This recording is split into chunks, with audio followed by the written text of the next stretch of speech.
Eve Harrow, February 20th, 2008, second day of the Jerusalem Conference. I'm honored to be sitting here with Dr. Uzi Landau, former member of Knesset, former minister, but still very, very busy. What are you up to these days, Dr. Landau?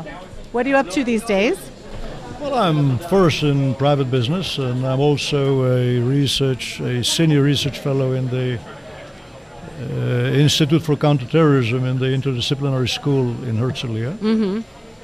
And I'm involved in a Jewish Zionist educational project called Glorious Land, Right. Beautiful Land. Beautiful land, right. That's right. And the purpose of that is just to try and bring tens of thousands of people and make them acquainted again with our common denominator of Zionism here in this country. That is that Zionism is an endeavor of historical justice, and if you are a Zionist, you basically are involved in fighting for justice. Secondly, that this country is our country. It's only our country. It doesn't belong to anybody else.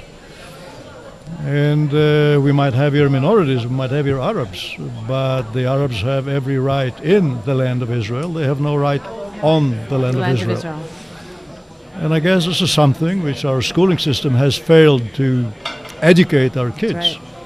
And this is something that we have to reinstill in the hearts of anyone and everyone in this country. It seems so basic, but you're right. It's really not.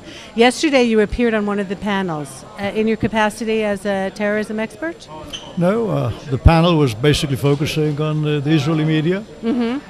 As it is reporting what's happening basically in the Palestinian Authority. After all, you expect from a media to really blow the whistle on any danger that is coming from abroad.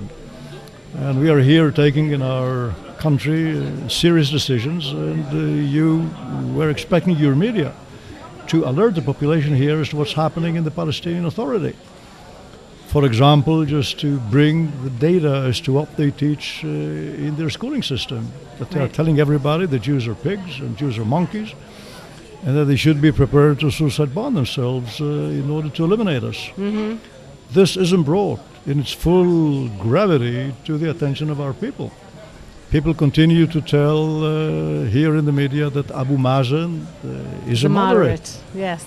Is really a moderate he who is responsible for such an educational system? That is, I would say, how serious is it to speak about negotiations over the table, while under the table they continue to raise their future generation to eliminate us? Sure.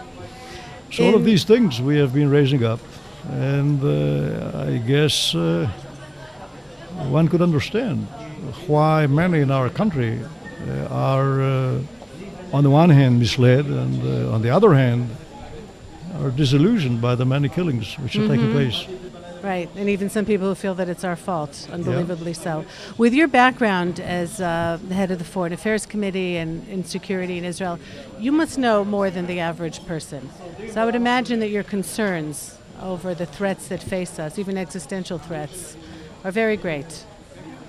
Well, you're right about that, but what I consider the most serious threat to ourselves is that we have just in front of us all the data, all the information, and we still fail to just tell ourselves the truth, which is that what we have with the Palestinians and the Arabs and the Muslims is not a confrontation. It is rather a war which they declared upon us. With not a war over where the boundary is going to be. It's not a land war. But it is rather a war with a deliberate purpose of totally eliminating us. Absolutely. We don't understand it. We tell us other stories as if the issue is where the border is going to be, as if the Palestinians are nice neighbors, as if the terrorists are no terrorists but rather people that we should talk to, and that we should give them guns and they'll take care of our security needs, and as if it's no more, I would say, security and strength that will bring peace, but the other way around, it will be a peace agreement signed, just a mere signature that will guarantee our peace. Basically, there is a whole smokescreen which the government is using, and we are unable to look with open eyes into the dangers. Why? Why do you think the the government must know everything that you and I know, and even more? When you listen to Olmert, when you listen to Ehud Barak, when you listen in particular to Tzipi Livni, you are no more sure to what they know and what they feed themselves up to believe in what's happening here.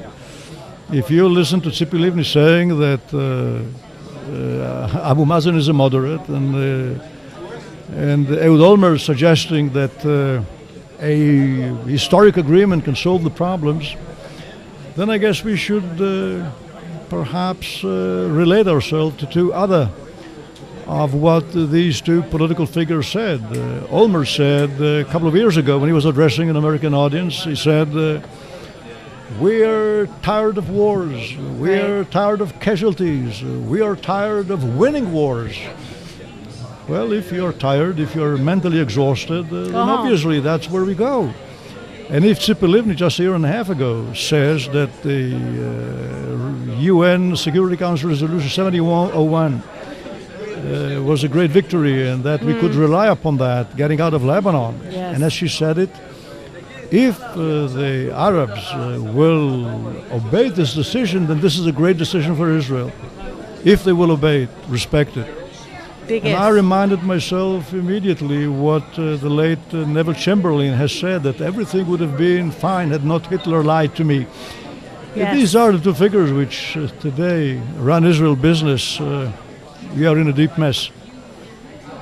And you're doing your best to try and wake people up on every front. First of all, in terms of education, of Jewish education, to really strengthen the background of the people, to tell the truth, and just make it clear to everybody that what we need are those leaders who will not tell you that we have a new Middle East, that we have true partners who want to have peace, but rather, like Churchill, who came to the British people and said, well, I'm promising you blood, toil, sweat, and tears, but we'll make it.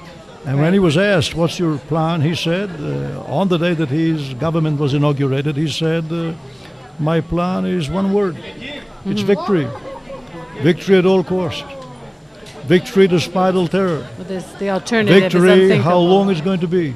Because without victory, there's no survival. That's right. And we need today such a Churchill. And we need a victory. And we can have it if we will. Okay.